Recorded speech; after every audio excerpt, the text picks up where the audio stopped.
So the question before the court today, is the American two-party system guilty or innocent of giving Americans the illusion of a choice at the ballot box? Here to present their cases, President of the Convention of States, Mark Meckler, along with Reason editor and host of Rising, Robbie Schwab. Nice to see both of you, gentlemen. First, each of you gets a minute for your opening statements. And Mark, we're going to start with you. You go first, 1 minute. The idea of a third party has long been seen as a panacea in an American political system where the people are frustrated. But history tells us otherwise. It's not since the Republican Party was born well over 100 years ago has there been a successful third party effort in America. And in fact, most often third party efforts end up as spoilers and hurt the party and the people that they were most intended to help. We live in a time that's no different than that. The idea of a third party actually working in this country is made impossible by the laws that have been passed by incumbents. Ballot access is very difficult. Raising the money is very difficult. Getting the voter to switch their primary party loyalties has proven to be almost impossible. On average, about 0.2% of independent or third-party candidates win their elections. I understand people's frustration, but this is not a successful strategy for reforming our political system. All right, Robbie, you make your opening statement, sir. Go ahead. Well, I certainly agree that our system favors two parties, and I would be in favor of reforms that make it easier for alternative parties and third parties to thrive. I think that would be to our benefit. But I would argue that even if existing third parties have had very little success at the ballot box, even by pressuring the two major parties to listen to their issues, to listen to the people, to listen to those with a different perspective, I would say that is beneficial in and of itself. I would argue that Robert F. Kennedy Jr. pressured Trump and the Republican Party to pay attention to some of his issues in a way that was beneficial for the health of the Trump movement. And overall, I would say, look, we are stuck in a position where the two major parties, the dominant system, the people, for instance, in the Republican Party can say, we will do nothing to fulfill our promises to you. They've been promising my entire life on deficit, on debts. I'm 36 years old. Every time Republicans run for office, they say, give us power and we will fix the debt and the deficit. And then they don't do it. And they say, what are you going to do? For Democrats, another challenge competition would help.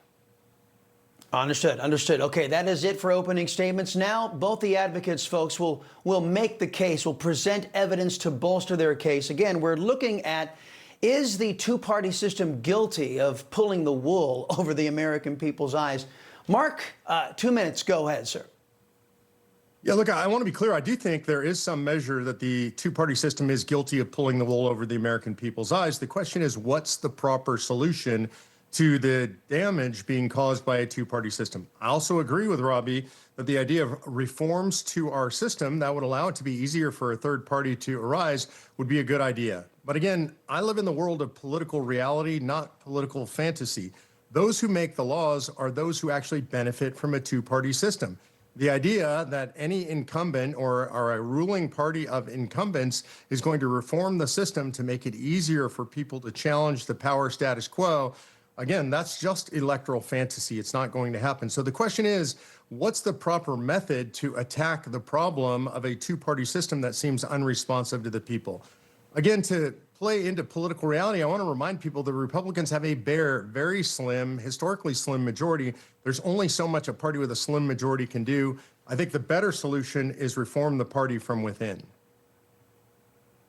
Okay, yeah, and the Democrats, whenever they have the similar thin majority, don't seem to be encumbered by all of those limitations. Robbie, make your case. Why do you think the two-party system may have been pulling the wool over our people's eyes? Well, I think the reason we're talking about this is because of what Elon Musk is doing at this moment, and I would argue it is beneficial. Elon Musk is calling out the Republican Party for, again, disappointing its own voters, fundamentally on the question of debt and deficits, and perhaps on some other issues.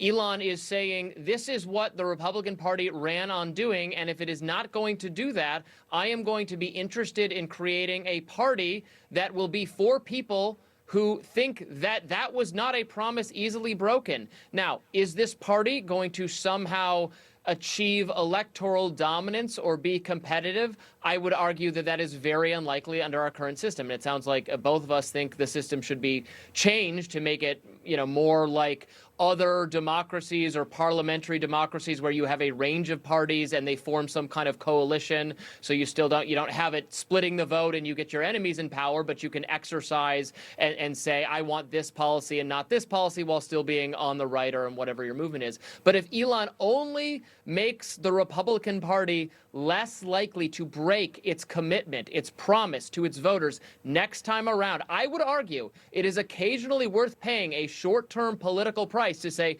no, we meant business. You promised us you would do this thing. You didn't do it. So then we gave 2% of the vote, 5% of the vote to another party. You learned your lesson. Next time, listen to us. I would say that would be worth it in the short term if it achieved the long-term goal on this important fundamental issue of the debt and the deficit.